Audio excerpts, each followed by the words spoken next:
25 বছরের বালক হয়ে খাদিজা কুবরাকে বিয়ে করার হাকিকত কি? আর হযরত আলী শুধু কাবা ঘরে জন্ম নেন নাই, একজন ব্যক্তি কাবা ঘরে জন্ম নিয়েছে, তার নাম কি? প্রশ্ন করছে না যে হযরত আলী জন্ম নেয় নাই, হযরত আলী আগমন করছে। ধন্যবাদ। যাহা কথা ছিল অতিবয় চমৎকার করে তা মীমাংসা করল। অতিবয় চমৎকার দুটি গান শুনলাম। একটি গান হলো জানগে বেলায়েতের ভাব জানিলে শব্দ হবে আল্লাহু আকবার।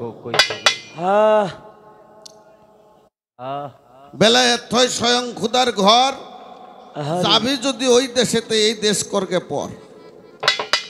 আগে বান্ধ মায়া রশি, গুরুর চরণে হও দাসী।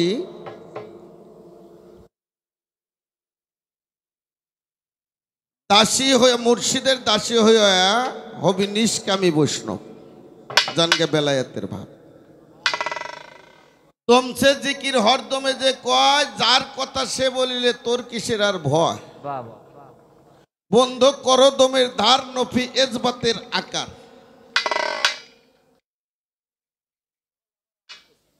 ফানা ফিল্লায় পৌঁছে গেলে হবি এসমে জাতের জাত। জানগে বেলায়েতের ভাব। দলিল উদ্দিন এই মায়া ফাঁসে কামলা লোসায় মত্ত হারাইছে দিছে। আমার ভক্তির শক্তি নাই বলো এখন কোথায় যাই, উসমান শামর প্রাণপতি যদি করে মাপ। জানগে বেলায়েতের ভাব। গানটার ভিতরে শুনতে পারলাম দমসে জিকির হরদমে যে কয়, যার কথা সে বলিলে তোর কিসের আর ভয়। আমি আগে একটা গান গাইছিলাম, বাবা আসতে বাবা,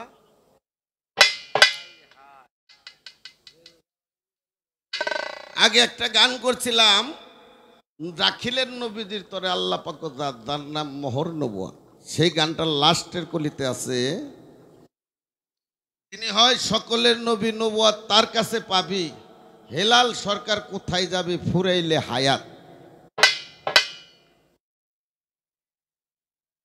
এই যে দমছে জিকির হরদমে যে কয়, কানিতে আল্লাহ ফেলিতে হু, এই নফিজ বাতের জিকির, তাতে শব্দ হবে কি আল্লাহ। মানুষ বাইশে আছে কিসে বাবা? তুমি যেখানে লাকাত জাকুম রাসূলুন মিন আনফুসিকুম, রাসূল আনফাসের সাথে আসতেছে যাইতেছে, বিদায় মানুষ হায়াতে জিন্দা আছে। তাই হেলাল সরকার কোথায় যাবে ফুরাইলে হায়াত। মানে দমছে জিকির হরদমে যে কয় আমার রাসূল আসা যাওয়া করতেছে, বিদায় এই দমের করণ করতে পারে, নসেত পারার উপায় নাই। আলীর জন্ম কাবা ঘরে, কথাটা মার্কেট পাইছে বাবা নাকি হিসাব। কিন্তু বেলায়েতের দুটি বই পড়লে পরে কথাটা টিকে না। আলী কাবা ঘরে আসছে এটা সত্য, কিন্তু জন্ম কাবা ঘরে এই কথাটা আমার মনে হয়, আমি বেলায়েতের দুটি বই পড়ে দেখলাম যে জন্মটা আলীর অন্য কোথাও। এখানে আমার একটু ধরা, আমি অস্বীকার করব না, আপনার কথাই মাইনে নিলাম, ওটা নিয়ে আমার তর্কও নাই, বিতর্কও নাই, কোনো দ্বিধা দ্বন্দ্বও নাই। কিন্তু আলীর আগে আর একজন ব্যক্তি কাবা ঘরে জন্ম নিছে, আসে নাই, জন্ম নিছে। হ্যাঁ, জন্ম এক জিনিস, আসা আরেক জিনিস নাকি? জন্মটা এক জিনিস, যেদিন আমি মায়ের পেটে গেলাম নাকি ফরিদ বাজান, এদিন হইল জন্ম, আর আমি আসলাম এটা হইল আগমন। মিথ্যা কইলাম বাজান? তা আলীর জন্মটা অন্য কোথাও, কোথায় এই বিষয়টা যদি সম্ভব হয় একটু ক্লিয়ার করবেন। আর আলীর আগেও আর এক ব্যক্তি কাবা ঘরে জন্ম নিছে, সে জন্ম কাবা ঘরে, কিন্তু তার আগমন আর এক জায়গায়। কথা সত্য। সে ব্যক্তিটা কে, বাহ, এর হাকিকত গুলি কি একটু আমার দয়া করে মারহাবা। হ্যাঁ বুঝতে হবে আগে। যে কাবা ঘরে জন্ম নিল,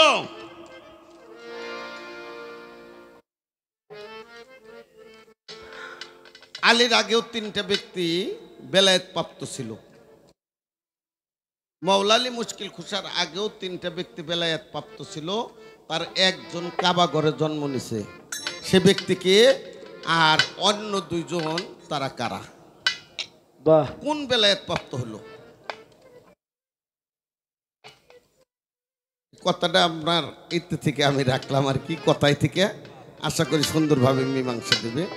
হ্যাঁ আমার কাছে তিনটে প্রশ্ন করছে। মতির এক পাত্রের ভিতর যখন নবীন নূরকে রাখলো, 7টা ভাষণ দিল। তখন সূরা ফাতিহা হইল 7টা আয়াত। এই 7টা আয়াত পড়ে তখন শোনাইছিল। এই হলো আপনার 1 নম্বর কথা। 2 নম্বরে কথা, মোহরে নবুয়াত এক একজন এক এক রূপে দেখলো। দেখছে আকাশ দেখছে সিলমোহর, বহিরে পাদ্রী দেখছে একভাবে, তারপরে দয়াল নবীর আর এক সাহাবা সেও দেখছে আর একভাবে। দেখছে, কিন্তু দেখছে কি দেখছে? মোহর নবুয়াতই তো দেখছে, নবুয়াত ছাড়া তো অন্য কিছু দেখে নাই। যারা আল্লাহওয়ালা হয়ে গেছে তারা কিন্তু নিজের চেহারার রূপ পাল্টাইতে পারে, পারে না বাবা? পারে। পারে না? আর মোহরে নবুয়াত এ তো আল্লাহর দেওয়া ধন, আল্লাহর সৃষ্টি, এ তো রূপ কত রকমই পাল্টার পারে। যে ভান্ডে যে যাহা ধরবে ওই রূপ মতোই তারে দেখা দিছে। বহিরে পাদ্রী দেখছে, তারপরে তাফসিরে পাদ্রী দেখছে, আক্কাস দেখছে দয়াল নবীর সাহাবা, তারপরে ইবনে কাসিম দেখছে, তারপরে ইবনে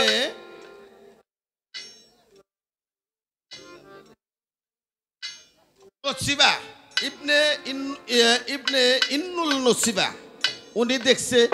এইভাবে এক একজন এক এক রূপে দেখছে, কিন্তু দেখছে হইল নবুয়াতি, কিন্তু এক একজনকে এক একভাবে দেখা দিছে। যেমন আপনার বেলায়েতের যুগে পিসাব, একজন পিসাব আমার আমিনুল পিসাব বা আমার হায়দার পিসাব, এরা কিন্তু একই কথা এক ভক্তের একভাবে বুঝে, আর এক ভক্তের আর একভাবে বুঝে। যেমন দয়াল নবীর সাহাবা ছিলেন আবু বকর সিদ্দিক, হযরত উমর। যখন নাকি উনি হিজরতে গেলেন, হিজরতে যাওয়ার পর বনু নাজ্জারি গোত্রের কিছু বালিকারা তাকে ধববাজায় গান শোনাইতেছিলেন। আর হযরত দয়াল নবী তাদের কাছে কিছু কথা বলতেছিলেন। যখন হযরত ওমর খাত্তাব আসলো, হুজুর পাক কথাটা বন্ধ করে দিল। কারণ হযরত ওমরের সামনে আর বললেন না, শুধু হযরত ওমর ধমক দিলেন সেই বনু নাজ্জারি ছেলে মেয়েদেরকে যে তোমরা গান করো না। আর দয়াল নবী বলল যে ওমর তুমি যদি না শোনো বাহির হয়ে যাও, কিন্তু ওদেরকে বিরক্ত করো না, নিষেধ করো না। একই কথা একজনকে একভাবে বলছে, আর একজনকে আর একভাবে বলছে। একই নবুয়াত এক একজনকে এক একভাবে দেখা দিছে। আর একটা কথা আছে, কঠিন একটা প্রশ্ন আমার কাছে করছে। এই প্রশ্নটার জবাব, কারণ হলো আমার দয়াল নবীর বয়স যখন 25, তখন 40 বছরের মেয়ে মা খাদিজা কুবরাকে উনি বিয়ে করেন। 25 বছরের বালক হয়ে খাদিজা কুবরাকে বিয়ে করার হাকিকত কি?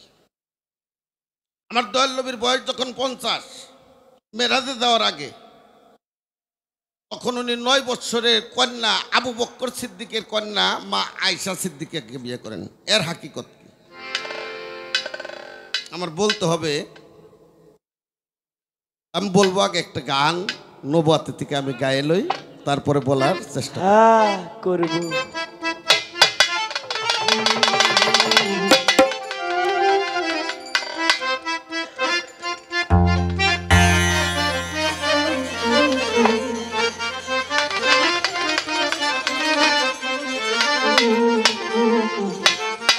আরে নূর মোহাম্মদ সৃষ্টির গুড়া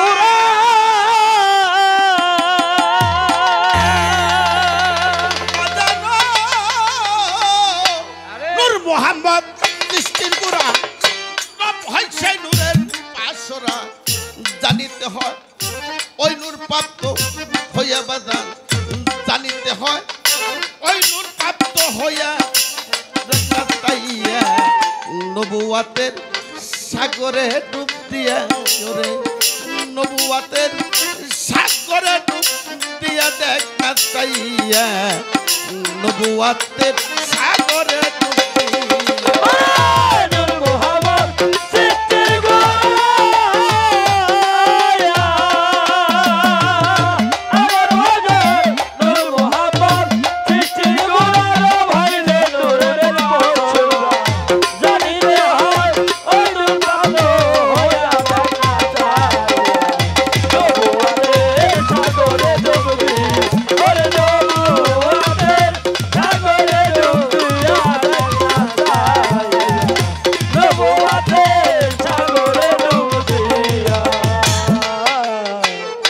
নূর শ্যামলা নূর কমলা রবের নূর হয় নূর তাজুল্লাহ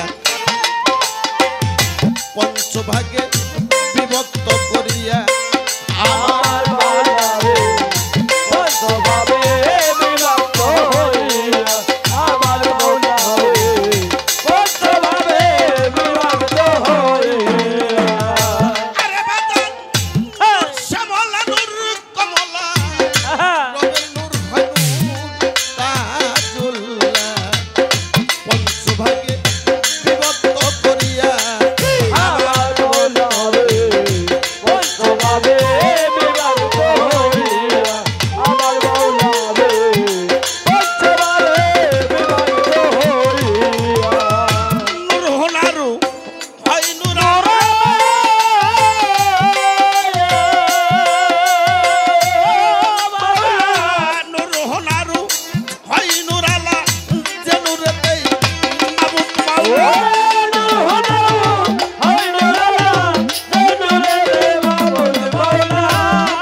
এখানেও সাতটা বাঘ হ্যাঁ সেদিন মূর্তির পাত্রের ভিতর রাইখে এই সাতটা নূরের ভাষণ দিছিল সূরা ফাতিহা দিয়ে সাতটা আয়াত পড়ছিল তার সাথে অ্যাড করে এই সাতটা নূরের ব্যাখ্যা করছিল যে নূর শ্যামলা নূর কমলা রবের নূর হয় নূর তাজুল্লাহ পঞ্চভাগে বিভক্ত করিয়া আর নূর হুনারু হয় নূর আলা আলা নূর যে নূরেতে মাবুদ মওলা ওই নূরের প্রকাশ হইল আমার নূর নবীরে দিয়ে যদি আমার নূরের নবী না হয় হ্যাঁ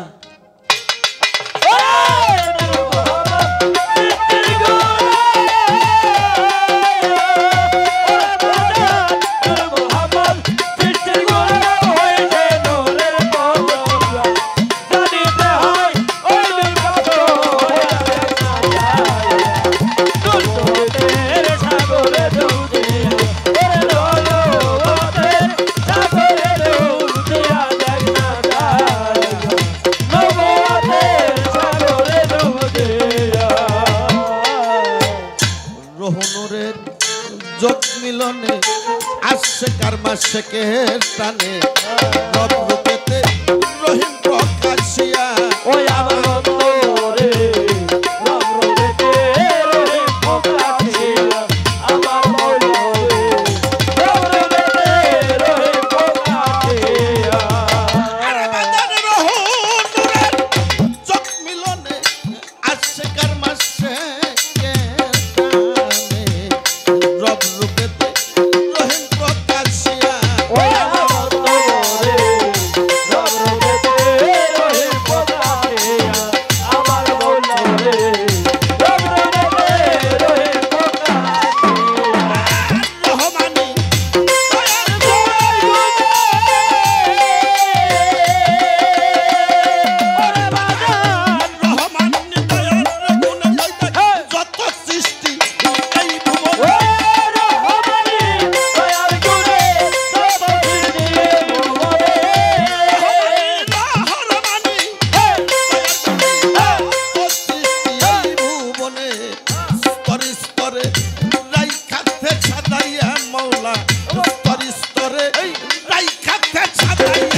বছরের কন্যাকে বিয়ে করলো আমার দয়াল নবী। এটা গানের আসর, গভীর দেশে আমি যাইতে পারবো না, কারণ বেলায়েতের ভাগটা হলো আপনার। আমার নবুয়াতে থেকে আমি প্রশ্নটার জবাব দেব। খাদিজা কুবরা ছিলেন ধনাঢ্য ব্যক্তি, ছিলেন না বাবা? তখন ইসলাম প্রচার করবে দয়াল নবী, আজান ধর্ম করবে গেলে টাকার প্রয়োজন আছে, আছে না? শক্তির প্রয়োজন আছে, লোকের প্রয়োজন আছে। যেমন ওমর খাত্তাবের যুগকে বলা হয় স্বর্ণের যুগ, তেমনি দয়াল নবী খাদিজা কুবরা দয়াল নবীর প্রেমে পড়ে তার সমস্ত ধন সম্পদ ইসলামের জন্য সে বিলীন করে দিলেন। আর সেই জন্যতে আমার দয়াল নবী খাদিজা কুবরাকে বিবাহ করলেন। হ্যাঁ হ্যাঁ গেলেন একটা, আর 9 বছরের বালিকা, 9 বছরের মেয়ে আবু বকর সিদ্দিকের মেয়ে আয়েশা সিদ্দিকা, তাকে বিয়ে করলেন। হ্যাঁ এই প্রশ্ন যদি আমারে করেন, আমি কোন দেশে যাওয়ার পারি? আমার দয়ালের একটা গান আছে, আমি একটু ইঙ্গিত দিম বাবা, কলা দিম ছুইলে দিম না। আরে আমার দয়ালের একটা গান আছে, ঝরা ফুলে হয় না পূজা, ইহা ঝরার আগেই তুলিতে হয়, আছে যে ফুলে মর জিন্দাবাদ। বসন্তের 40 দিন আগে সহস্রারে অনুরাগে ফুটে সে ফুল 4 ভাগে, 3 ভাগ কেবল পুষারে রয়। এক কলি তার গোপন থাকে, চাঁদ উঠিলে মায়ের বুকে, সাধনে ডাকিবে তোকে করবি সাধন মন যদি চায়। এখানে কিছু বেলায়েতের যুগে পীর মুর্শিদ ওলি আল্লাহরা যে কর্মটা আমার দয়াল নবী এই 9 বছরের কন্যা 12 বছরের সময় যখন নাকি এই কর্মটা করছিল, এই বেলায়েতের যুগে এখন পর্যন্ত পীর মুর্শিদ ওলি আব্দালরা সেই কর্মটা। এই যে জরা ফুলে হয় না পূজা, জরার আগে তুলিতে হয়, আছে যে ফুলে মর দিন দয়া মর। আরে হ্যাঁ হ্যাঁ দয়াল রশিদ সরকার কইছে, হ্যাঁ কি দয়াল এর মুরার আমি বলে পারম না, এর মুরার আমার বলার কোনো কায়দা নাই। যারা ফুলের সাধন করে, যারা করণ করে, কাটন করে, তারা এখন পর্যন্ত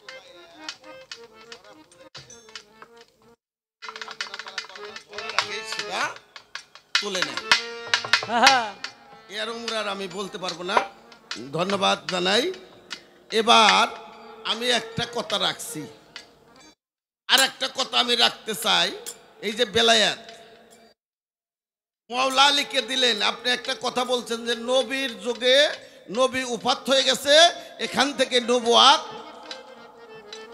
খতম করা হয়েছে বলছে না? আসলে নবুয়াত নবী চলে গেছে, কিন্তু নবুয়াত যায় নাই। নবী তার দেহ পর্দা নিচে, এটা রোহিত করা হয়েছে, কিন্তু বাতিল হয়ে গেছে। নবুয়াত ছিল, আছে, থাকবে। নবুয়াত আছে বিদায় এখনো মানুষ বাইচে আছে, তাই তো নবুয়াত আছে বিদায় এখনো পীর মুর্শিদের দরবারে। ওই যে বলছেন আপনি যে দাঁড়ায় দাঁড়ায়, কিয়ামের বাংলা হলো দাঁড়ানো।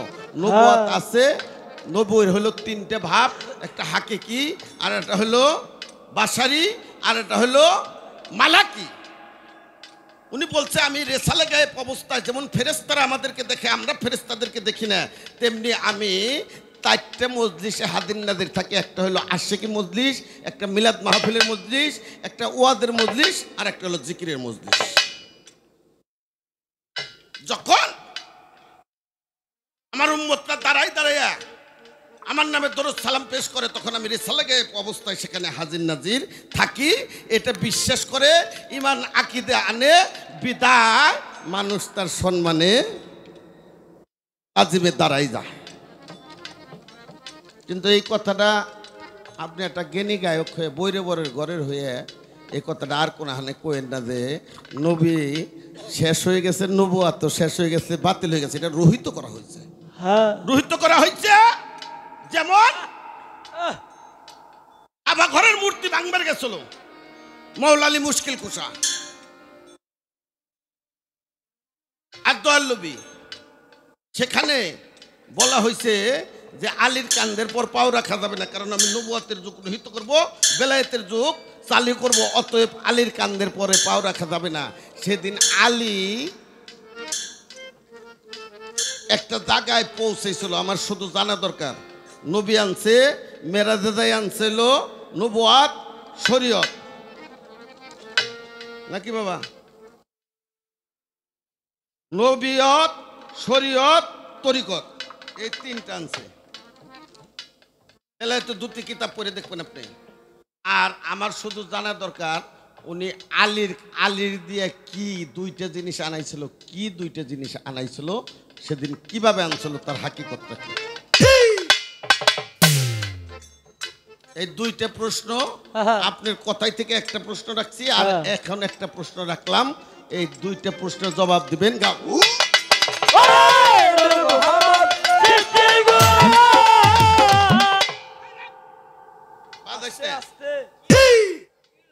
আচ্ছা বাবা, ছেলে যদি সন্তানের অবাধ্য হয় সে কি বাপের সম্পদ পাবে?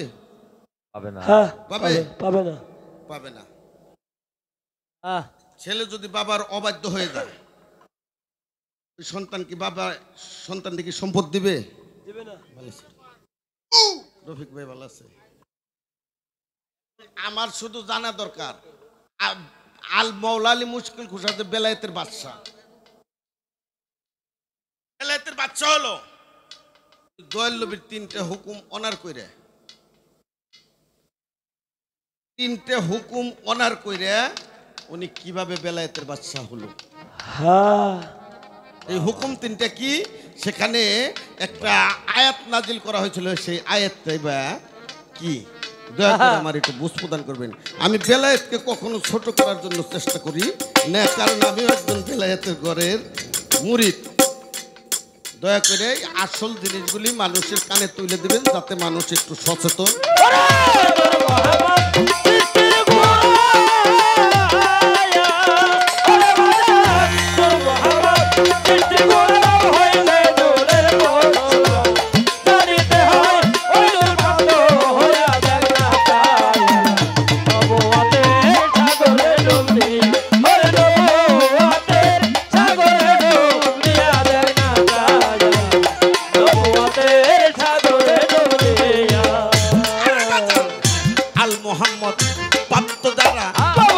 খবর পাইছে তারা, রশিদ গেল দিশাহারা হইয়া, আমার দয়াল রে রশিদ গেল দিশাহারা হইয়া, আমার দয়াল রে রশিদ গেল দিশাহারা হইয়া। আল মুহাম্মদ নূরের খবর পাইল তারা, রশিদ গেল দিশাহারা হইয়া, আমার দয়াল রে রশিদ গেল দিশাহারা হইয়া, আমার দয়াল রে রশিদ গেল দিশাহারা হইয়া। এমন সুদিন কোনদিন হবে,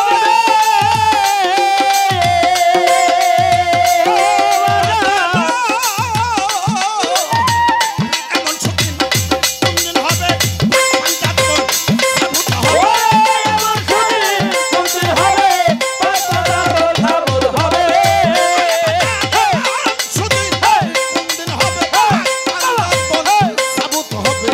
ধন্য হব বর্তমান দেখিয়া আমরা, ধন্য হব বর্তমান দেখিয়া দেখা চাইয়া। নবুয়াতের সাগরে ডুবিয়া, ওরে নবুয়াতের সাগরে ডুবিয়া দেখা চাইয়া, নবুয়াতের সাগরে ডুবিয়া। ছোট প্রশ্ন শেষ। বাবা জানেন বিষয়টা আপনারা, যে কাবা ঘরের কথা আমার বোন চন্দ্রা সরকার বলছে, এই কাবা ঘরের সবচাইতে বেশি দিন ইমামতি করছে কে?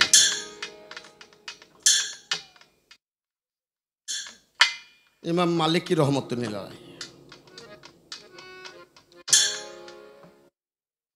সবচাইতে বেশি দিন ইমামতি করছে ইমাম মালিকি রহমতুল্লাহ আলাই 10টা বছর কাবা ঘরে ইমামতি করছে। কাবা ঘরের ইমাম হওয়া কি বাদেন সহজ কথা।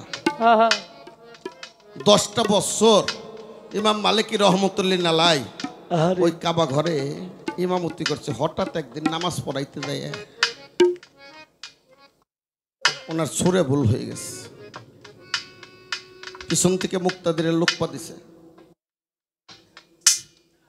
নিয়ে একে একে 3 বার যখন সুরে ভুল করছে, সুরে ভুল করলে ইমাম সুরে ভুল করলে কি বাজার নামাজ থাকে।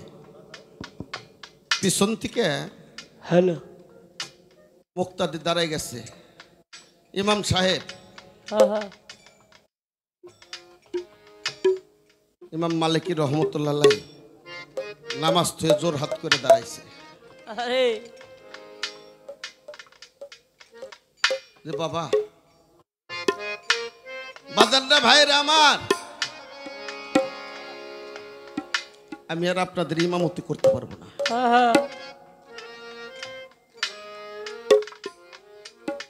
বলে কারণ, বলে কারণ তোমরা বুঝো না। আরে মানে একে একে 3 বার সুরে ভুল হয়ে গেছে। ইমাম সাহেব আপনার তো কোনোদিন সুরে ভুল হয় না, আজকে সুরে ভুল হইতেছে। আরে তোমরা জানো না আমার সুরেটা ভুল হওয়ার শুরু অনেক আগে থেকেই। আমার ভিতরে যে রোগ ঢুকছে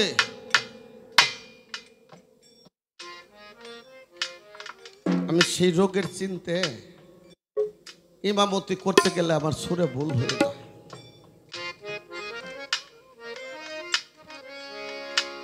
মুক্তাদিরে বলছে আপনি চিকিৎসা করেন।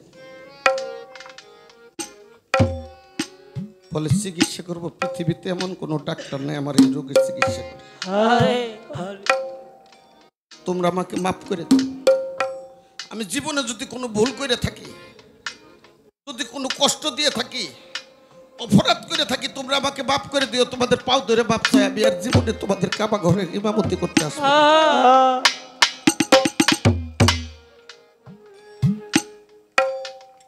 বলে আপনি এমন কি করলেন? আমাদের কোনো ভুল হইলে আপনি ক্ষমা করে দিয়ে। সবাই চলে গেছে বাবা, সবাই চলে গেছে। গভীর রাত্রে ইমাম মালিকি রহমতুল্লাহ চলে গেছে কাবা ঘরে। পাথরের কাবা ঘরে জাবরে ধরে বলতেছে, কাবা ঘরে 10টা বছর তোর বুকের উপর পাও রাখছি, আমি কত অপরাধ করছি।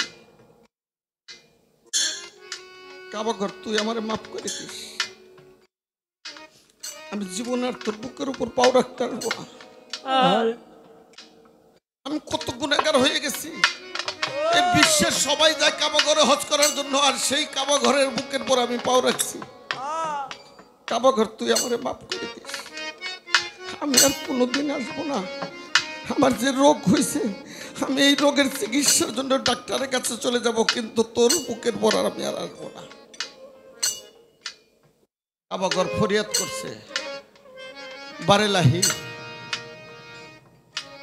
তুমি যদি আমার জবান খুলে দিতে, আমি ইমাম মালিকি রহমতুল্লাহর সাথে 2-4টা কথা বলতাম। আল্লাহর কুদরতে কাবা ঘরের জবান খুলে গেছে। কাবা ঘর বলছে, মালিকি তোমার রোগের কথা কেউ যদি দুনিয়ার না জানে, আমি কাবা ঘর জানি। আরে আমি কাবা ঘর জানি তোমার কি রোগ হয়েছে। ও মালিকি রহমতুল্লাহ আলাই, তুমি নামাজ পড়াইতে যায় যখন সুরে পড়ো, তোমার মনটার কাবা ঘরে থাকে না, নামাজে থাকে না, তোমার মনটা চলে যায় মদিনা মুনওয়ারা, আমার দয়াল নবীর রওজায় চলে যায়। তোমার রোগের কথা আর কেউ না জানলে আমি তো জানি। ও মালিকি তোমার তো হাত পাও আছে, তুমি হাইটে মদিনা মুনওয়ারায় যাইতে পারবে। মালিকি রে, আল্লাহ যদি আমার হাত পা দিত আমি কাবা ঘর তোর কত আগেই না মদিনা মনোহরা চলে যেতাম। আমার দয়াল নবীর রওজায় যাই, আমার দয়াল নবীর রওজার ধুলি। ওরে তুমি দিল দো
কোথায় পাবো রে আমার নবী। আরে তুমি দিল দো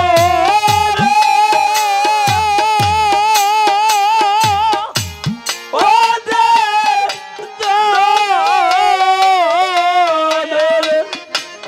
নবীরে হুজুর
তোমার মতো দয়াল রে নবী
কোথায় পাবে রে আমার নবী? আরে তোমার বাড়ি আমার রে বাড়ি সূর্য বাবা কোটে মায়ার নদী। আরে তোমার বাড়ি আমার বাড়ি ওরে দয়াল বদে প্রেমে নদী। আরে তোমার বাড়ি আমার বাড়ি ওরে দয়াল বদে মায়ার নদী। ওরে আমি হাতে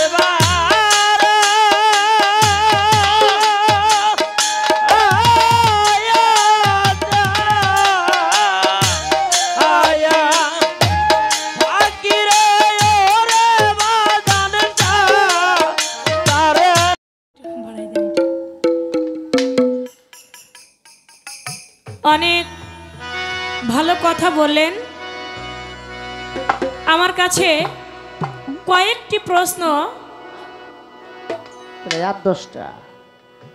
রেখে গিয়েছেন। প্রশ্ন তো শুনছেনই আপনারা, মানে মনে হয় প্রশ্নের একবারে বস্তা খুলে দিছে, বন্ধা বসাই দিছে। খুব ভালো।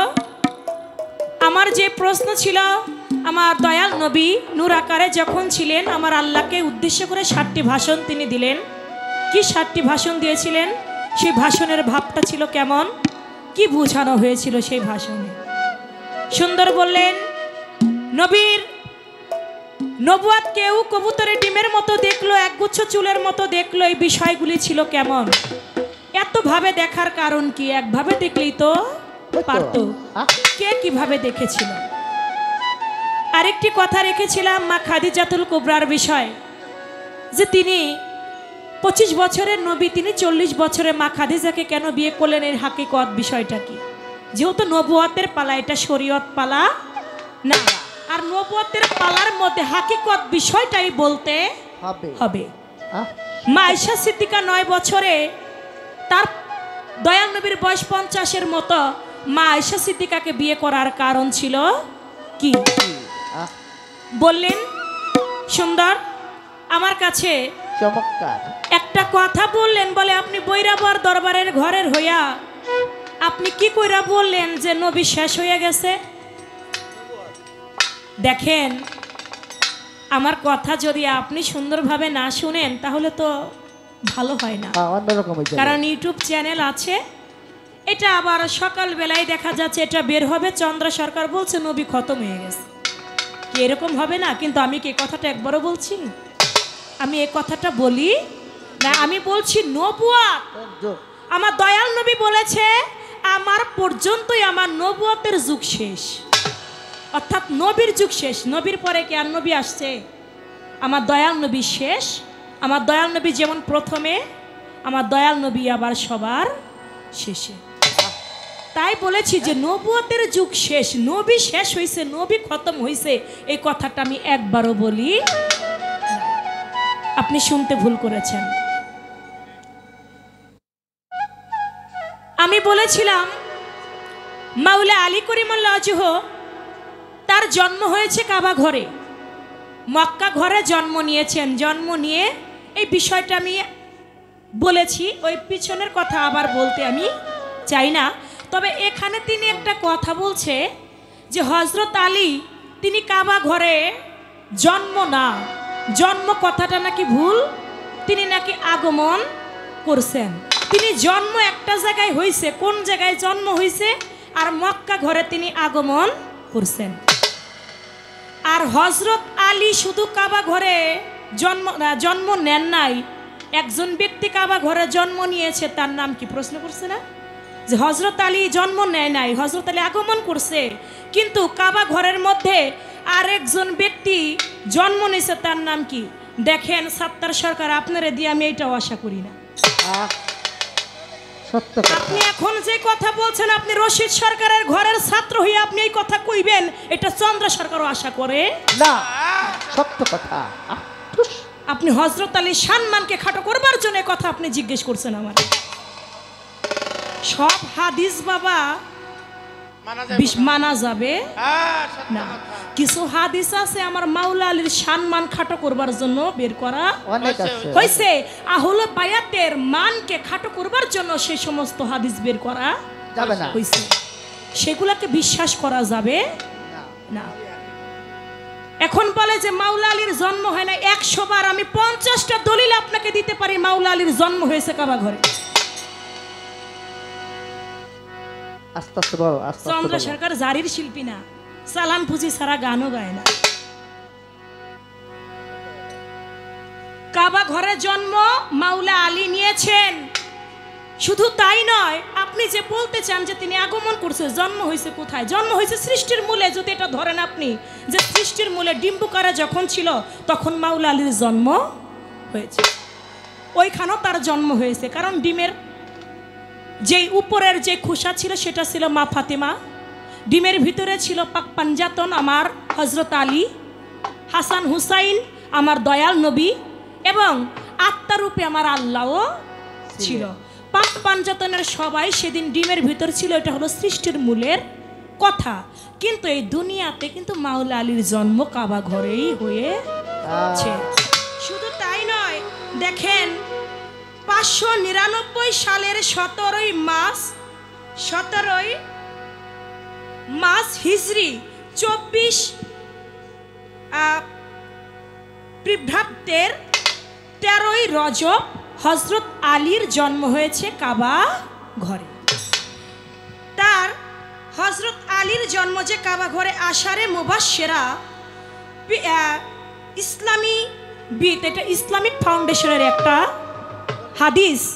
এই হাদিসটার মধ্যে আশারে মুবাশশিরা এর মধ্যে বলা হয়েছে 153 পৃষ্ঠার মধ্যে যে আমার দয়াল নবী কাবা ঘরে জন্ম নিয়েছেন।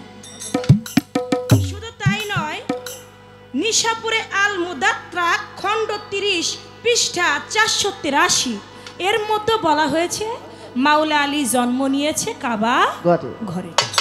আরো এমনি ভাবে আরো অনেক দলিল, 50টার মতো দলিল আছে মাওলা আলী জন্ম নিয়েছে কাবা ঘরে।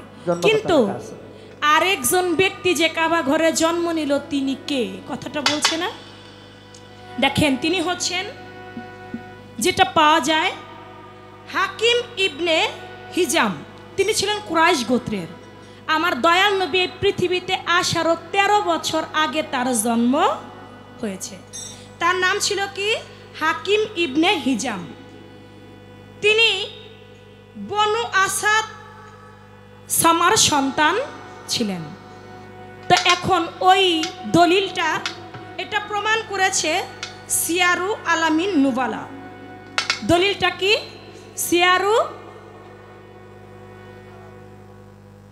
সিয়ারু আলামিন নুবালা 3য় খণ্ড 46 পৃষ্ঠা।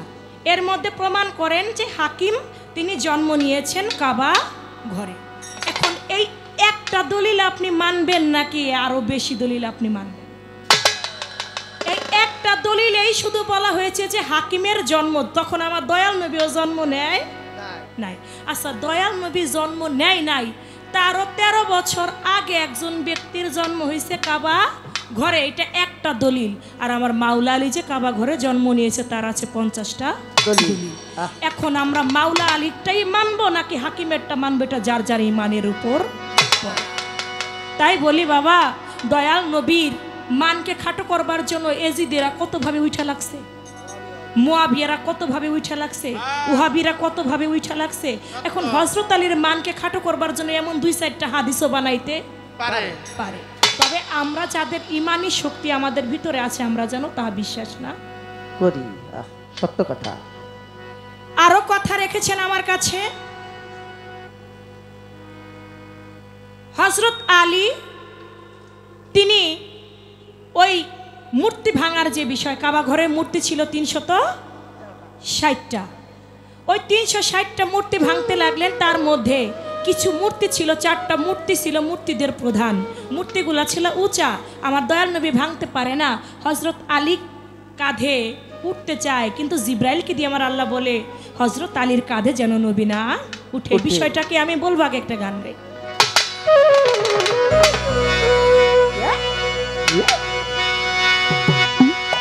আছে বাইরের মানুষ ঘরে, যদি পাইতে চাও তারে, ভক্তি বিশ্বাস প্রেম দূরে বান্ধ তাহারে। আছে বাইরের মানুষ ঘরে, যদি পাইতে চাও তারে, ভক্তি বিশ্বাস প্রেম দূরে বান্ধ তাহারে। আছে বাইরের মানুষ ঘরে, যদি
ভবেতে কথা বলে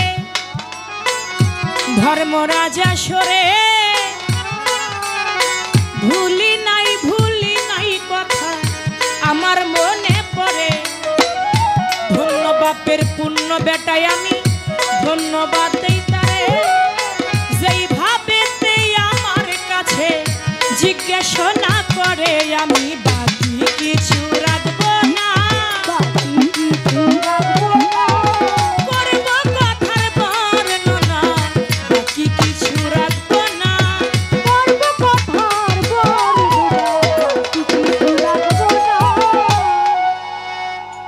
প্রশ্ন করলেন, মক্কা ঘরে 360টা মূর্তি ছিল। ওই মূর্তিগুলা আমার দয়াল নবী তিনি কাঠ দিয়ে সমস্ত মূর্তিদেরকে ভাঙতে লাগলেন। যখন সমস্ত মূর্তিদেরকে ভাঙতে লাগলেন, 4টা মূর্তি ছিল মূর্তিদের প্রধান, ওইটা আবার একটু উঁচা ছিল। তা আমার দয়াল নবী ভাঙবে, হাতটা ওই পর্যন্ত যায় না। হযরত আলী আসলেন। হযরত আলী বললেন যে হুজুর, আপনি আমার কাঁধের উপরে উঠেন, উঠে আপনি ওই মূর্তি ভাঙেন। যখন হযরত আলীর কাঁধের উপর আমার দয়াল নবী উঠবে, এমন সময় আমার আল্লাহ বলে, জিব্রাইল তুমি যাও, তুমি গিয়া কও আমার দোস্ত যেন আলীর কাঁধের উপর পা না রাখে। আমার দোস্ত যেন আলীর কাঁধের উপর পা না রাখে, আলী যেন আমার দোস্তর কাঁধের উপরেই পা রাখে। সুবহানাল্লাহ। বলা মাত্রই জিব্রাইল যখন এই কথা বলেন, আমার দয়াল নবী বলেন, না আলী, আমি তোমার কাঁধের উপর উঠবো না, কারণ তোমাকে দিয়ে তো আমার বেলায়েতি জারি করব। তোমাকে দিয়ে আমি তোমার কাঁধে উঠবো না, বরং তুমি আমার কাঁধে উঠো, উঠে তুমি ওই মূর্তিগুলা ভাঙো। হযরত আলী আমার দয়াল নবীর কাঁধের উপরে উঠেছেন, উঠে তার হাতটা বাড়িয়ে দিয়েছেন। যখন হাতটা বাড়িয়ে দিয়েছেন, আমার দয়াল নবী প্রশ্ন করে, হে আলী, তোমার হাতটা এখন কোথায়? বলে, ইয়া রাসূলুল্লাহ, আপনি এবং আল্লাহ পাক যে জায়গার মধ্যে আপনারা মেরাজ করেছিলেন, আমার হাতটা এখন সেইখানে আছে। সুবহানাল্লাহ, আল্লাহু আকবার। আপনি এবং আল্লাহ পাক যেখানে মিরাজ করেছিলেন, আমার হাতটা এখন সেখানে আছে। বলে, তুমি কি দেখতে পাচ্ছ? বলে, এখানে আমি আপনাকেই দেখতে পাচ্ছি। বলে, ভালো কথা, আল্লাহর কাছ থেকে তখন কি 2টা জিনিস নিয়ে আসলো? একটা, আমার দয়াল নবী সব থেকে কি বেশি ভালোবেসেছে? অর্থ চেয়েছে, সম্পদ চেয়েছে না, সে চেয়েছে তার পাপী উম্মতদেরকে। সে চেয়েছে পাপী উম্মতদেরকে, এনেছে কি আল্লাহর কাছ থেকে উম্মতের জন্য রহমত। তার জন্য তার 2টা সন্তানকে কুরবান করে দিতেও আলী দ্বিধাবোধ করলো না। আল্লাহর রহমত আর নেয়ামত 2টা জিনিস নিয়ে হযরত আলী আমার দয়াল নবীর কাঁধ থেকে নেমে গেলেন। সেখানে কি দেখলেন? যে দয়াল নবী আল্লাহর সঙ্গে যেখানে মিরাজ করেছিলেন, ওই জায়গা পর্যন্ত আলীর হাতটা পৌঁছে গিয়েছেন। এখানে ছিল একটা কথা। আরেকটি কথা আমার কাছে রাখলেন, হযরত আলী আমার দয়াল নবী তিনি বেলায়েতের অধিকারী হইয়া আমার আল্লাহ নবীর 3টা কথা তিনি অমান্য করলেন। কি 3টা কথা অমান্য করলেন? এবং কোরআনে সেই বিষয়ে একটা আয়াত আছে, বা সেই বিষয়টা কি কোরআনে কোথায় আছে আপনারা সবাই জানেন। এখানে আমার থেকেও জানলেওলা পীর মাশায়েখগণ এখানে বসে গান শুনছে, যারা সব বুঝতেছে। আমি চন্দ্রা কি বলতেছি, সাত্তার সরকার কি বলতেছে, এইখানে কিছু বলবে না। আগামীকালকে এটা চায়ের দোকানে একটা জায়গায় ঘরের মধ্যে বসে এটা বলা বলি হবে, কারণ তারা জ্ঞানী তো, সামনাসামনি অ্যাটাক করার লোক তারা না। না, আমি বুঝি বিষয়টা। তো সেখানে মাওলা আলী 3টি কথা অমান্য করলেন। তিনি বেলায়েতের অধিকারী হইয়া দয়াল নবীর 3টি কথা অমান্য করলেন। কি 3 কথা? আপনারা জানেন হুদাইবিয়ার সন্ধির কথা। হুদাইবিয়ার সন্ধিতে আমার দয়াল নবী মদিনা থেকে মক্কা যাবে, আমার দয়াল নবী স্বপ্নে দেখে তিনি মক্কা গিয়া হজ আদায় করতেছেন। আচ্ছা বাবা বলেন তো, আমার দয়াল নবী তার জীবনে কয়বার হজ করেছেন? কেউ কি বলতে পারেন কয়বার তিনি হজ করেছেন? একবার। আমার দয়াল নবীর জীবনে তিনি মাত্র একবার হজ করেছেন। আমার দয়াল নবী তিনি স্বপ্নে দেখতেছেন যে তিনি মক্কা তিনি হজ করতেছেন। সাহাবাগণদেরকে বলতে লাগলেন, আমি স্বপ্নে দেখলাম যে আমি মক্কা ঘর তোয়াফ করছি, আমি হজ আদায় করতেছি। তোমরা একটা কাজ করো, মক্কার কুরাইশদের সঙ্গে কথা বলো, আমি মক্কায় যেতে চাই। আমার দয়াল নবীকে মক্কা ছেড়ে মদিনায় পাঠিয়ে দিয়েছে, কত কষ্টের জীবন কাহিনী তার। তিনি মক্কা ছেড়ে মদিনায় চলে গেল, অনেক দুর্দশা দুঃখের বিষয়। আমার নবী আবার মক্কায় হজ করতে আসতে চাইলো, কিন্তু কুরাইশরা কিছুতেই সেটা মেনে নিল না। কুরাইশরা বলে না, সে আমাদের মক্কা হজ করতে পারবে না, আমরা কুরাইশরা কোনোদিনও তাকে হজ করতে দেব না। আমার দয়াল নবীর পক্ষ থেকে বুদাইলকে পাঠাইলেন, বুদাইল তুমি যাও, তুমি গিয়ে জানাও কুরাইশদেরকে আমি হজ করতে চাই, আমি কোনো মারামারি হানাহানি চাই না। তার আগে কিন্তু মক্কা এবং মদিনা দুই দলের ভিতরে উমাইয়া গোত্র এবং কুরাইশ গোত্র মিলে কিন্তু বিরাট একটা ঝগড়ার সৃষ্টি, মারামারি হানাহানি হয়ে গিয়েছিল। কিন্তু আমার দয়াল নবী বলল, আমি কোনো যুদ্ধ চাই না, আমি কোনো মারামারি চাই না, আমি চাই মক্কা ঘর গিয়ে হজ করতে। কিন্তু কুরাইশরা কিছুতে সেটা মেনে নেয় না। না নিয়তে আমার দয়াল নবী বুদাইলকে পাঠাইলেন। ছোট ছোট বুদাইল গিয়ে বললেন কুরাইশদের নেতাদের কাছে, আমার দয়াল নবী কোনো মারামারি করতে চান না, তিনি শুধু হজ আদায় করতে চান, মক্কায় আসতে চান, আপনারা অনুমতি দেন। বলে ঠিক আছে। আমার দয়াল নবী 1400 তার সাহাবাগণদেরকে নিয়ে 70টা উট নিয়ে আমার দয়াল নবী ওই হুদাইবিয়া নামক স্থানে তিনি আসলেন। যখন হুদাইবিয়া নামক স্থানে আসলেন, কুরাইশরা আমার নবীর উপর আক্রমণ শুরু করে দিল। যখন আক্রমণ শুরু করলো, আমার নবী বলে, তোমরা আমার উপর আক্রমণ কেন করছো? আমি তো যুদ্ধ করতে তোমাদের সঙ্গে আসি নাই, আমি 1400 হজ যাত্রী নিয়ে এসেছি হজ করবার জন্য, 70টা উট নিয়ে এসেছি হজ করবার জন্য, আমার মনে কোনো যুদ্ধের কোনো ইচ্ছা নাই। এটা বলা মাত্র তারা একে একে করে সবাই পিছিয়ে গেল। হযরত আলীকে বলে তাদের মধ্য থেকে একজন, যে আমি হজ করতে দিতে পারি, আমাদের কিছু শর্ত আছে, সেই শর্ত সাপেক্ষে যদি আপনি হজ করেন তাহলে করতে পারেন। বলে ঠিক আছে। হযরত আলীকে লিখতে বলেন যে হযরত আলী তুমি লেখো বিসমিল্লাহির রহমানির রহিম। কে বললো লিখতে? আমার দয়াল নবী। বলে লেখো বিসমিল্লাহির রহমানির রহিম। ওইখান থেকে কুরাইশদের নেতা বলে বিসমিল্লাহির রহমানির রহিম এইটা লিখলে এটা আমরা মানব না, এটা কেটে দিতে হবে, এটা কাটতে হবে। বলে কি লিখতে হবে? তারা বলে লেখেন বিসমিকা আল্লাহুম্মা। আমার দয়াল নবী বলে আলী তুমি কেটে দাও, তুমি ওই বিসমিল্লাহির রহমানির রহিম এটা তুমি কেটে দাও। আলী কাটতে রাজি না। আমার দয়াল নবী নিজেই হাতে কলমটা নিয়ে কাটে দিল। এরপরে আবার হযরত আলীকে বলল, হযরত আলী তুমি লেখো রাসূল আল্লাহ। বলে এটা তো আমরা কোনোদিনই মানব না, মুহাম্মদ রাসূল আল্লাহ, আমরা কোনোদিনও এই লেখাটা মেনে নেব না। বলে তাহলে কি লিখতে হবে? বলে শুধু লেখেন মোহাম্মদ, আব্দুল্লাহর বেটা মোহাম্মদ, এই রসুল নামটা কেটে দিতে হবে। হযরত আলী সেদিন বলল আমি এই কথাটাও মানতে পারবো না, এই কথাটা আমি কাটতে পারবো না। বলে কেন? আপনি রসুল না? বলে হ্যাঁ আমি রসুল। হে আলী আমি তো তোমার রসুল, আমি তো ওদের রসুল না। আলী রে আমি তো তোমার রসুল, আমি তো ওদের রসুল না, তুমি এই নাম কেটে দাও। হযরত আলী কাটে না, আমার দয়াল নবী নিজেই রসুল নামটা কেটে দিলেন। লিখলেন কি মুহাম্মদ, আব্দুল্লাহর বেটা মুহাম্মদ। এই ছিল দুইটা কথা, সেখানে অমান্য করলেন।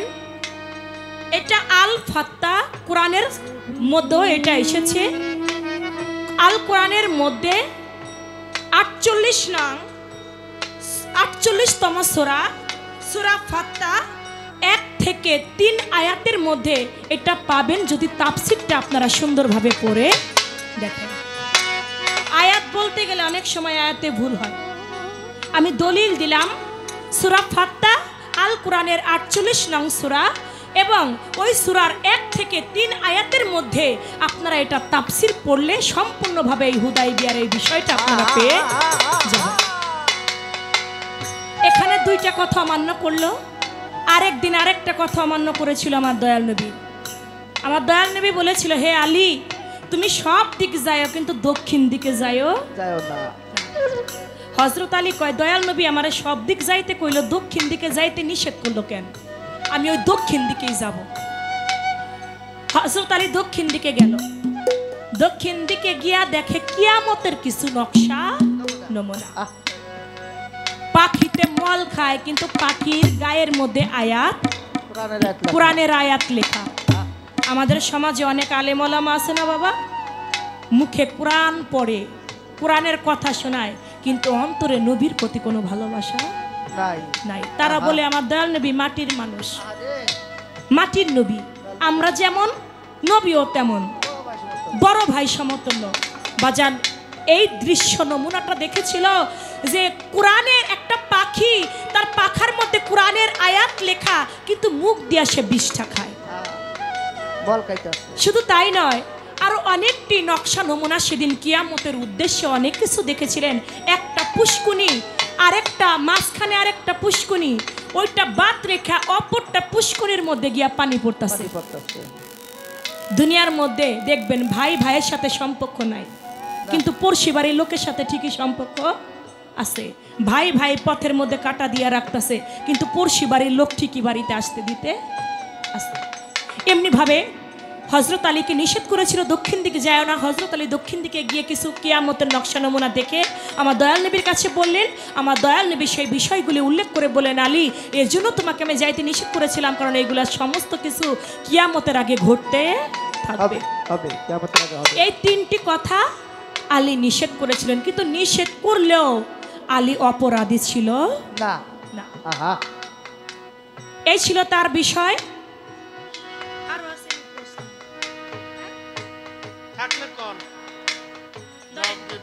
আছে বাইরের মানুষ ঘরে, যদি পাইতে চাও পারি, ভক্তি বিশাস্ত্র মধুরী, অন্ততা হাজিরা, বাইরের মানুষ ঘরে, বাইরের মানুষ ঘরে। প্রশ্ন তো আরেকটা আছে, আপনি প্রশ্ন করে মানা করেন কেন? আছে তো আরেকটা। সেই প্রশ্নটা কি? আমরাও তো বাদে। হযরত আলীর আগে আরো 3 জন বেলায়েতের ওলি জন্ম নিছে। অবশ্যই বেলায়েত প্রাপ্ত হয়েছে, আরো 3 জন ব্যক্তি বেলায়েত প্রাপ্ত হয়েছে। সেই 3 জন ব্যক্তি কারা আপনারা জানেন? জিন্দা পীর খিজির আলাইহিস সালাম। ইনি কিন্তু হযরত আলী দুনিয়াতে আসারও আগে কিন্তু তার বেলায়েত প্রাপ্ত হয়েছেন। খিজির আলাইহিস সালাম, যার কাছে মুসা নবী পর্যন্ত গিয়ে জ্ঞান নিয়েছেন, জ্ঞান অন্বেষণ করেছেন, বায়াত হয়েছেন। এটা তো পরিষ্কারভাবে আসে নাই, এটা আমি বললে আমার ভুল হইতে পারে, কিন্তু জ্ঞান নিয়েছেন, এটাই সত্য। সূরা মাইদার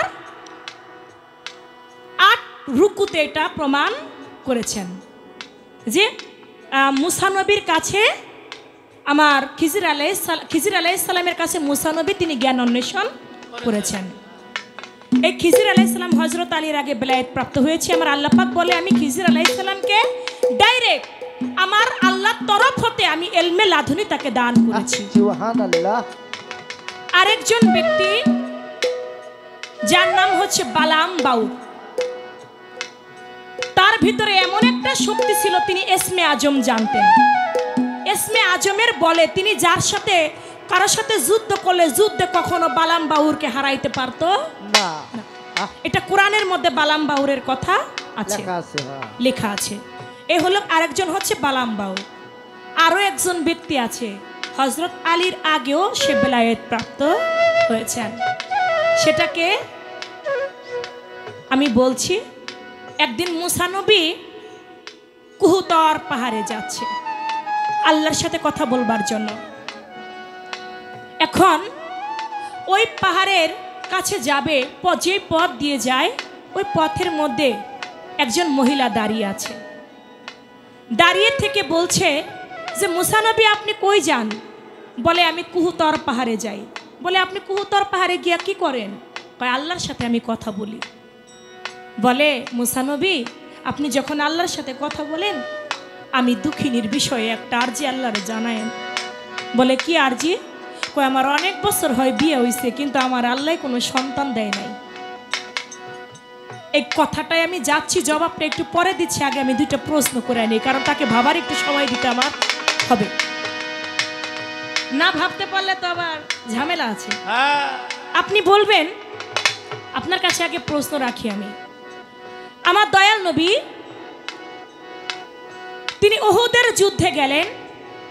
উহুদের যুদ্ধে যারা আমার দয়াল নবীর হইয়া যুদ্ধ করতে লাগলো, একজন ব্যক্তি গিয়া কয় তোমরা আর নবীর জন্য যুদ্ধ কইরো না। কয় কেন? কয় নবী আর নাই, নবী মারা গেছে। কয় কি বলেন, নবী মারা গেছে? কয় হ নবী মারা গেছে। বলা মাত্রই যুদ্ধের ময়দান থেকে সবাই পিছন দিকে চলতে লাগলো, উহুদের যুদ্ধ থেকে চলে যাইতে লাগলো। আরেকজন ব্যক্তি আইসা বলল তোমরা কেউ যাইও না, আমার দয়াল নবী মারা যায় নাই, তোমরা যুদ্ধ চালিয়ে দাও। যুদ্ধ আবার শুরু করে দিল। ওই উহুদের যুদ্ধে একজন ব্যক্তি মারা গিয়েছিল, তার চেহারাটা হুবহুব আমার দয়াল নবীর চেহারার মতো ছিল। আপনি বলবেন আমার দয়াল নবীর মতো চেহারা ছিল কার? সে উহুদের যুদ্ধে মারা গিয়েছে। তাকে দেখে অনেকেই তাকে দেখে এক ব্যক্তি মনে করেছে আমার নবী মারা গেছে। যে বলল যে আমার নবী মারা গেছে তোমরা যুদ্ধ আর কইরো না, আপনি বলবেন সে কে, তার নাম ছিল কি? আরেকজন ব্যক্তি বলল আমার নবী মারা যায় নাই, তোমরা যুদ্ধ করো। যে বলল নবী মারা যায় নাই সে ছিল কে, তার নাম ছিল কি? আর উহুদের যুদ্ধে যে নবীর মতো দেখতে ছিল সে মারা গেল, সেই ব্যক্তিটা ছিল কে, তার নাম ছিল কি? এই একটা কথা।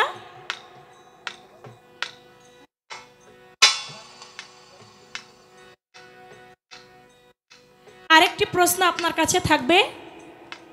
আপনি বলবেন যে আমার দয়াল নবী হুজুর পাক সাল্লাল্লাহু আলাইহি সাল্লাম তিনি একজন ব্যক্তিকে বাবা হত্যা করেছিলেন। একজন ব্যক্তিকে আমার দয়াল নবী হত্যা করেছিলেন। তার পা থেকে মাথা পর্যন্ত লোহার জামা পরা ছিল, লোহা দিয়ে আবৃত করা ছিল, যাতে কোনো দিক থেকে ওই ব্যক্তিরে কেউ যাতে মারতে না পারে। কি করলেন? আমার দয়াল নবী একটা বল্লম হাতে নিয়া তাকে ছুঁড়ে মারলেন। তার দুইটা চোখ শুধু খালি ছিল, তার সর্বাঙ্গটা লোহার জামা দিয়া ঘেরা ছিল, তার চোখ দুটা শুধু বাইরে ছিল। আমার দয়াল নবী তার বল্লমটা তার চোখে পিকে মারলেন। যখন চোখে মারলেন, আমি যে কি কই এটা সময় বুঝতে হইব না। যখন বল্লমটা চোখের মধ্যে মারলো, মারা মাত্র চোখ দিয়া ঢুকলো, ওই পাশ দিয়ে বের হইয়া গেল, তখন সে মারা গেল।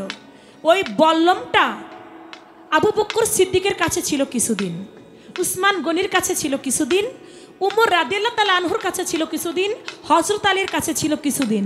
আপনি বলবেন ওই বল্লমটা এখন আছে কোথায়? কতদিন কার কাছে ছিল?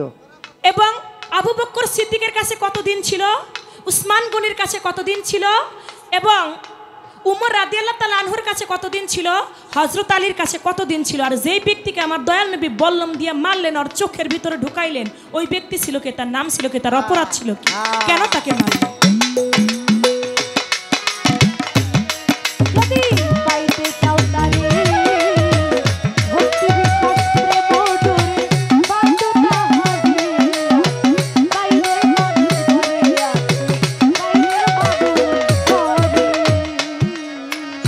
রাত্র এখন বেশি, 3-4টা প্রশ্নের দরকার নাই, 2টা প্রশ্ন রেখেছি, এটাই যথেষ্ট। যে কথা বলতেছিলাম, 2 জনের কথা বলেছি যারা হযরত আলীর আগেও বেলায়েত প্রাপ্ত।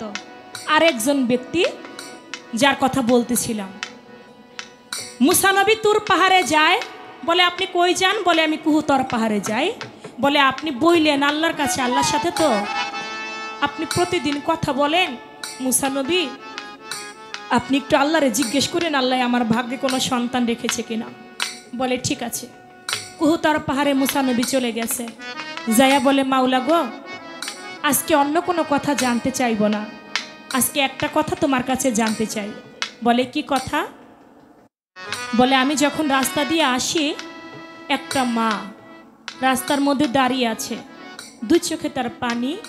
সে বলতে লাগলো তুমি তার ভাগ্যে কোনো সন্তান রেখেছো কিনা। চা খাওয়ানো হয়ে গেলে ভাই আপনি একটু উঠে যান, যান আমার আসরটার পরে আপনি আইসেন। যান ভাই আপনি যান, আমি বলতেছি আপনি যান, আমি একটা ভাবের কথায় আছি, আপনি চলে যান। আশেকান হচ্ছে একটা গায়কের আয়না। ওই আয়নাটা নড়াচড়া করলে যেমন মুখ দেখা যায় না, শ্রোতা একটা শিল্পীও তেমন গান করতে পারে না। আপনারা হচ্ছেন আজকে আমার আয়না স্বরূপ। বলতে লাগলো মাওলা তুমি বলো, ওই মহিলা আমার কাছে জানতে চেয়েছে তুমি তার ভাগ্যে কোনো সন্তান রেখেছো কিনা।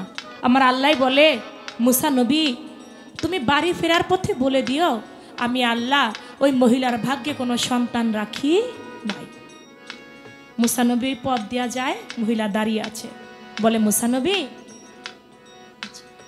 আপনি কি জিজ্ঞেস করেছিলেন যে আল্লাহ আমার ভাগ্যে কোনো সন্তান রেখেছে কিনা? বলে হ্যাঁ জানতে চেয়েছি মা, আল্লাহ বলছে তোমার ভাগ্যে কোনো সন্তান নাই। এই কথা শোনা মাত্র মহিলাটা চিৎকার দিয়া বাড়ির ভিতরে চলে গেছে।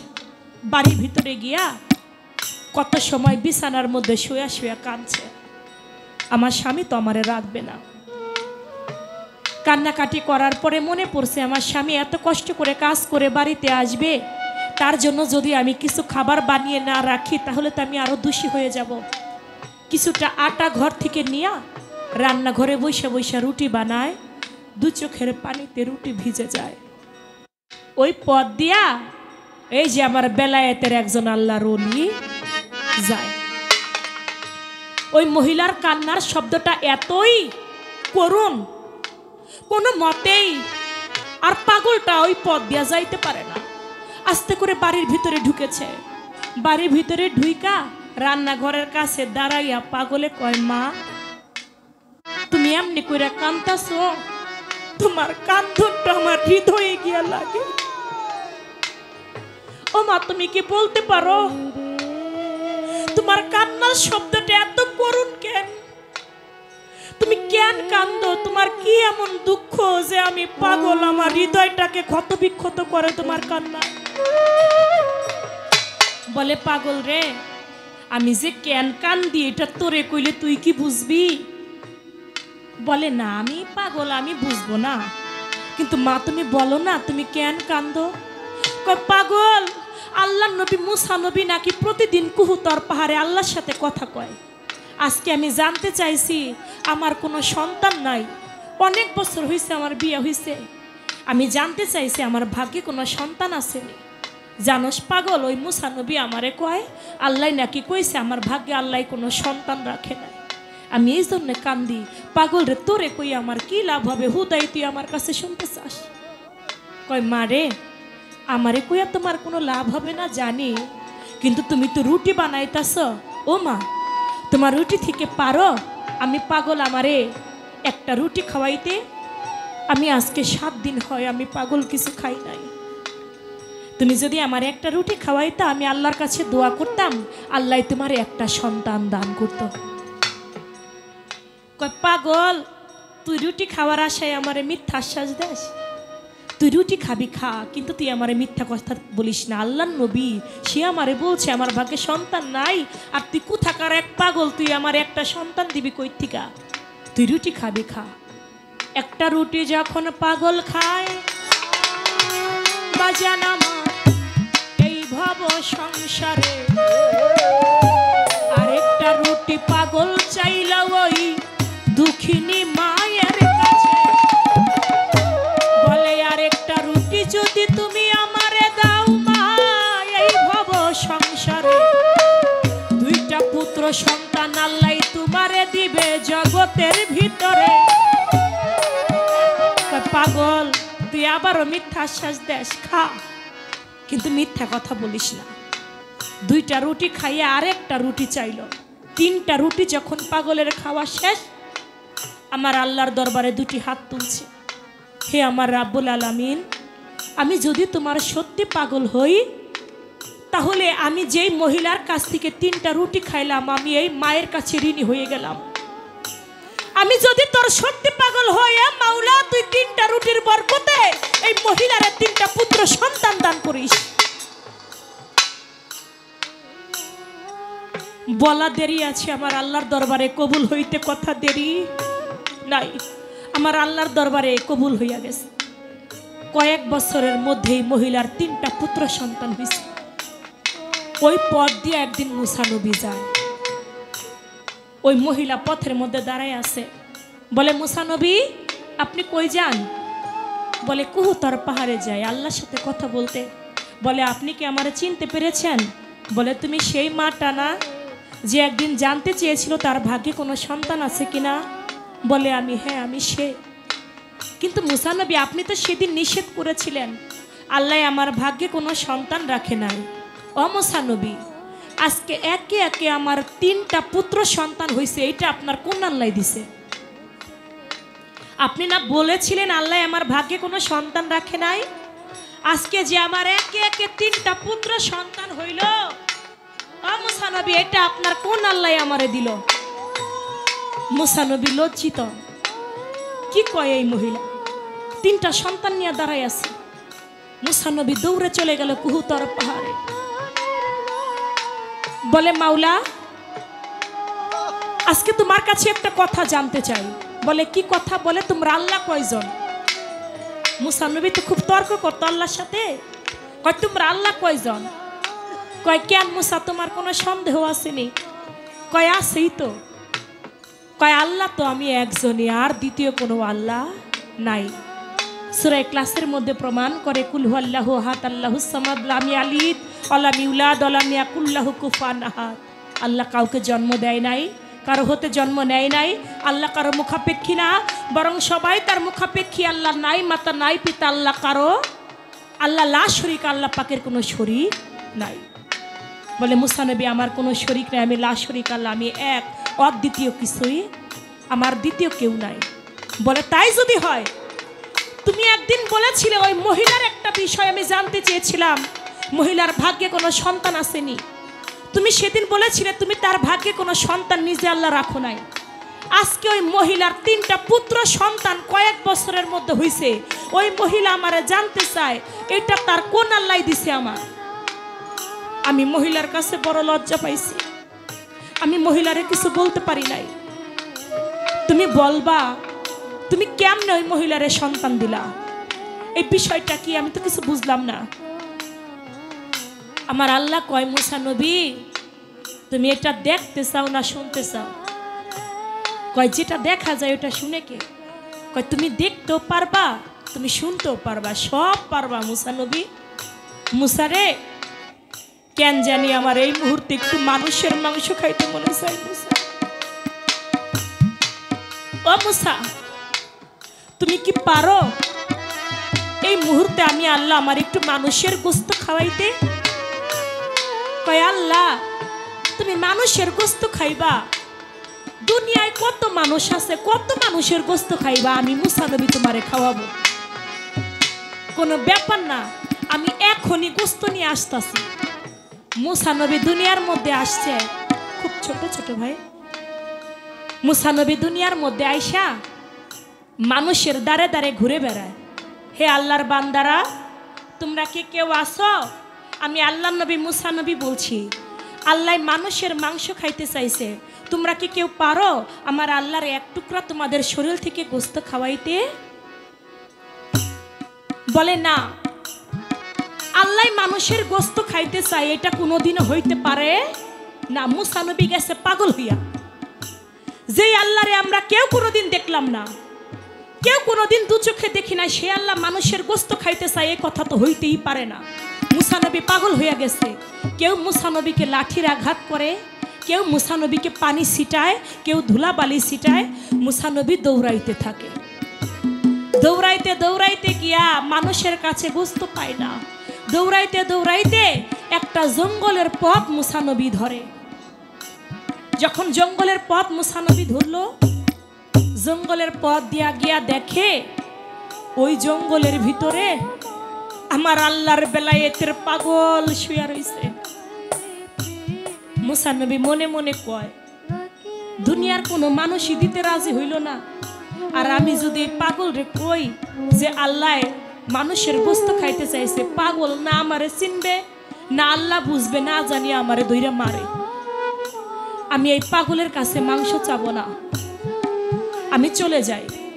যখন সামনের দিকে হাঁটতে লাগলো, পিছন দিক থেকে আমার বেলায়েতের পাগল মুসারে ডাক দিয়া কয়, মুসা নবী, আমি পাগল বইলা বুঝি আমার তোমার পছন্দ হয় না মুসা? দুনিয়ার বুকে কত মানুষের কাছে তুমি মাংস চাইলা, আমি পাগল বইলা বুঝি আমার তুমি পছন্দ করলা না, আমার কাছে মাংস চাইলা না। এ মুসা, তোর প্লেটটা তুই আমার কাছে দে, আমার আল্লাহ কত মাংস খাইবো, আমি আমার আল্লাহরে খাওয়াবো। মুসা নবী কয়, আমি যে আল্লাহর নবী মুসা নবী, এই পাগলে গায়ের মধ্যে কোনো গোস্ত নাই, গায়ে কোনো জামা কাপড় নাই, ও কেমনে টের পাইলো যে আমি মুসা নবী? ও কেমনে বুঝতে পারলো যে আমার আল্লাহ মানুষের গোস্ত খাইতে চাইছে? মুসা নবী প্লেটটা পাগলের হাতে তুলে দিছে। পাগল আর হাত থেকে গোস্ত কাটে, আর বুক থেকে গোস্ত কাটে, আর পায়ের রান থেকে গোস্ত কাটে। কাটে আর কয়, মুসা রে, না জানি আমার আল্লাহ আমার দেহের কোন জায়গার মাংস খাইতে ভালোবাসে,